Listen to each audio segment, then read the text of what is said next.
بسم الله الرحمن الرحيم. والصلاة والسلام على رسول الله سيدنا محمد وعلى آله وصحبه وسلم تسليما كثيرا يا رب العالمين. السلام عليكم ورحمة الله وبركاته. اخواتي واخواتي عاملين ايه؟ يا رب تكونوا بخير وبصحة وسلام واحسن حال يا رب العالمين. معلش الغيبة طولت شوية، بس انتوا شايفين يعني بنحاول نعمل لكم محتوى جديد ان شاء الله كويس. فالنهارده جاي لكم ان شاء الله يعني احكي لكم قصة. القصة دي بدأت في سنة 2023 لبنت كانت جميلة جدا جدا، ملكة جمال تعتبر. ربنا سبحانه وتعالى وهبها نعمة الجمال بطريقة يعني الله أكبر عليها.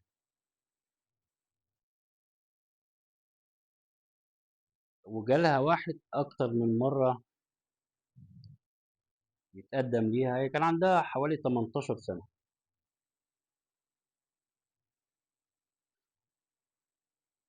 وجالها أحد الخطاب يتقدم كذا مرة وهي ترفض. هي ترفض. كانت في فنون جميلة. البنت دي ممكن تكون قصتها معروفة على مستوى العالم العربي. هي مريومة بنت العراق أو مريم زي ما بيقولوا، بس هي الناس دلوقتي مطلع لها أغنية اسمها مريومة بنت العراق.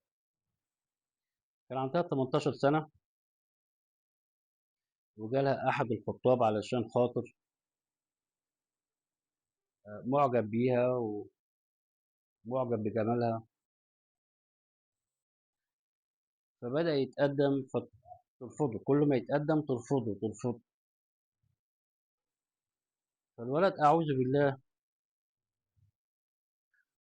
أصابه يعني شيء من زي ما تقول شيء من الجنون، شيء من إزاي أنا اترفض،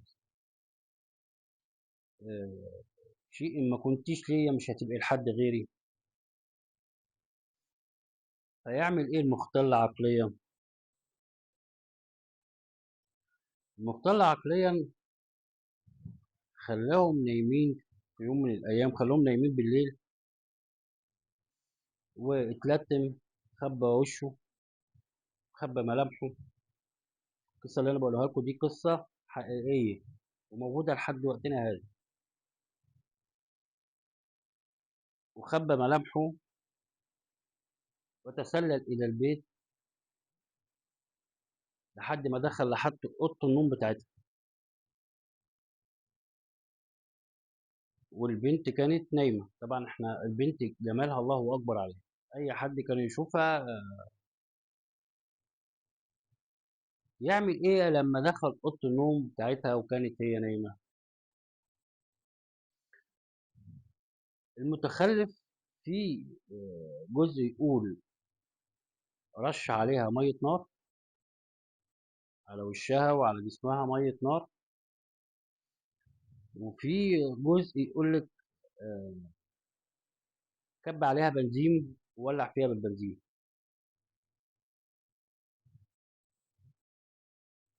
في رواية بتقول مية نار على وشها. المهم ان هو شوه وشها وشوه جسمها و... بس هو من الارجح انه يكون بنزين، انه رش بنزين على النص الفوقاني وولع فيها. النار بدأت تمسك في البنت. الولد المختل عقليا نط من الشباك، جري. الاهل طلعوا طفوا اللي لحقوه من البنت، ودوها المستشفى. لقوا الحروق مش هقول لكم بقى من الدرجة الرابعة، من الدرجة الخامسة. يعني نسبة الشفاء منها 5%، 2%، يعني حاجات من المستحيل إنها تحصل أو إنها تخف. وهتحتاج أكتر من عملية،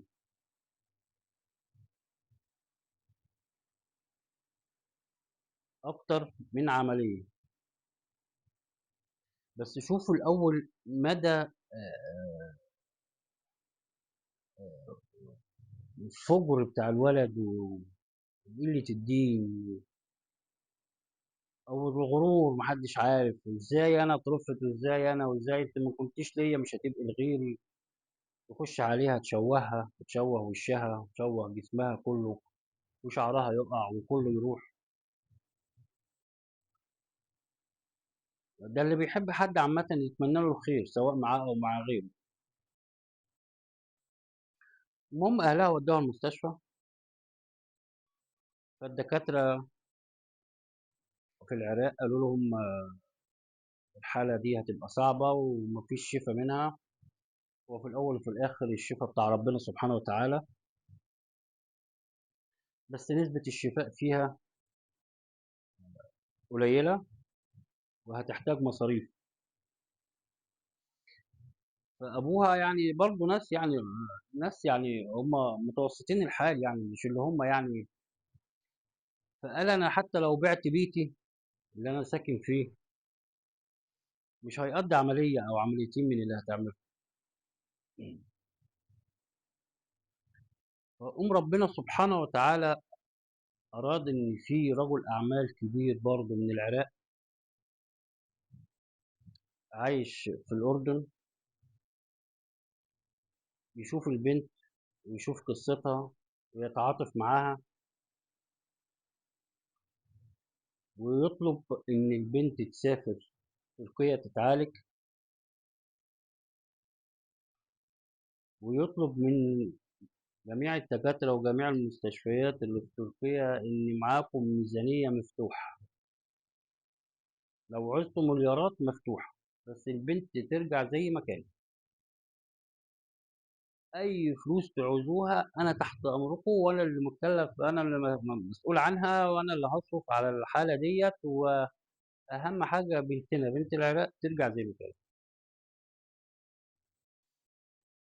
ده رجل أعمال عراقي شاف الوضع بتاع بنت بلده، البنت صعبت عليه، فقال لازم أساهم وأرجع البسمة لوجه بنت بلدي ولأهلها تاني. مستشفيات في تركيا بدأت، كان بيجوا عليهم أوقات يعملوا عمليتين في اليوم.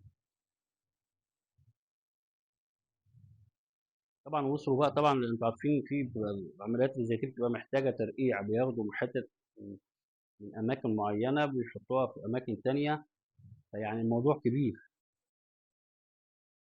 هي أولا كانت رايحة مفيش شعر، الوش متشوه، زي ما أنا هسيب لكم الصورتين بره، الصورة بتاعتها وهي لسه قبل الولد ما يشوهها وبعدها.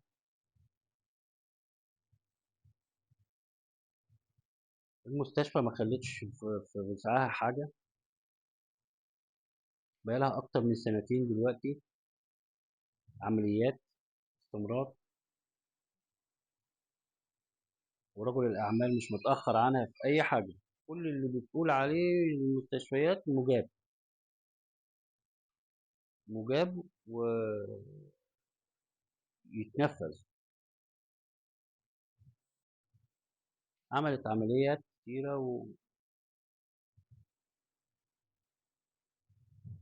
وكل ما تعمل عملية وتنجح يقولوا العملية نجحت، العملية نجحت. هو أي نعم مش هترجع 100% زي الأول.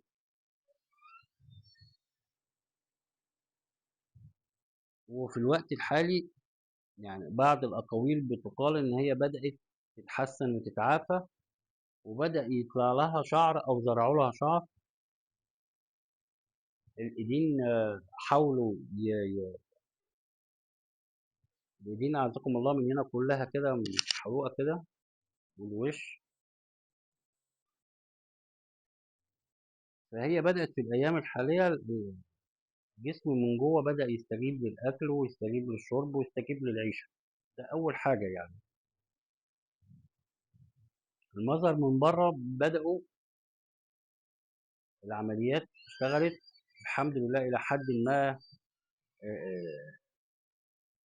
عمليات نجحت، بس لسه لوقتنا هذا هم ظهروا حاجات أجزاء منها. ظهروا ايديها كانت ملفوفة بشاش كده بس بتحركها، و... وقالوا انتظروا مفاجأة.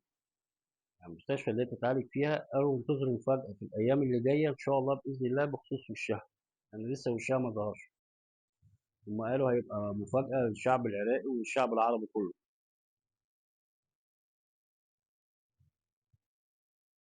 فطبعا كله دلوقتي دي قضية رأي عام زي ما انتم عارفين. دلوقتي كله مستني يشوف ايه اللي حصل معاها بعد ما كانت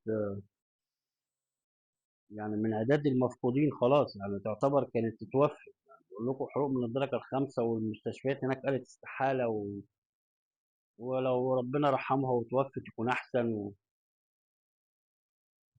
بس هي اتمسكت بالحياة وقالت يا رب. ربنا سبحانه وتعالى سخر لها رجل الأعمال اللي يصرف عليها ويصرف عليها في الخير.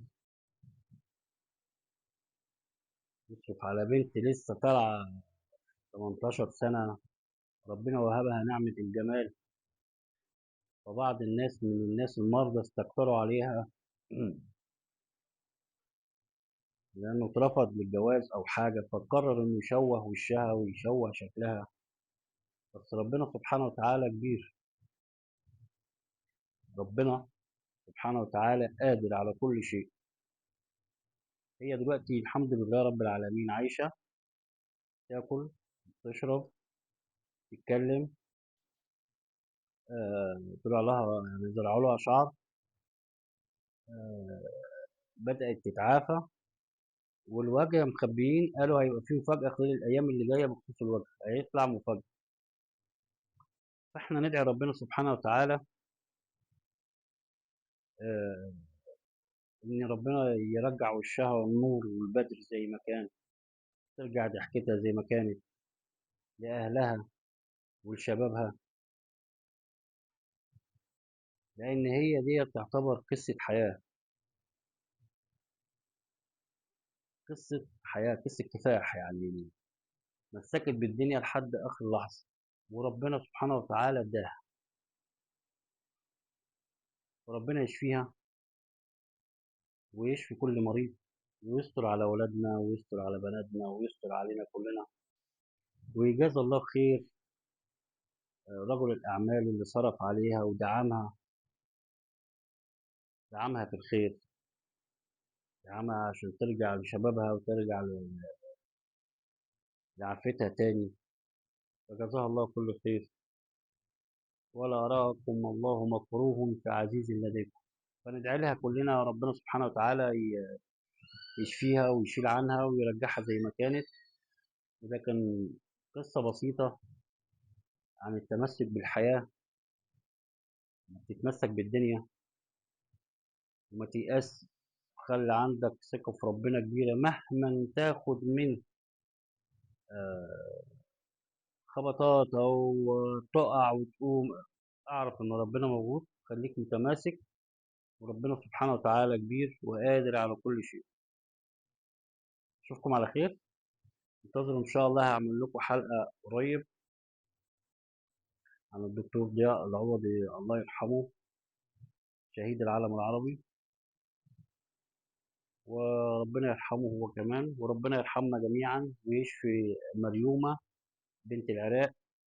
قصة كفاح، قصة حياة، ويرجع لها جمالها وشبابها تاني يا رب العالمين. أشوفكم على خير في فيديو جديد. السلام عليكم ورحمة الله وبركاته.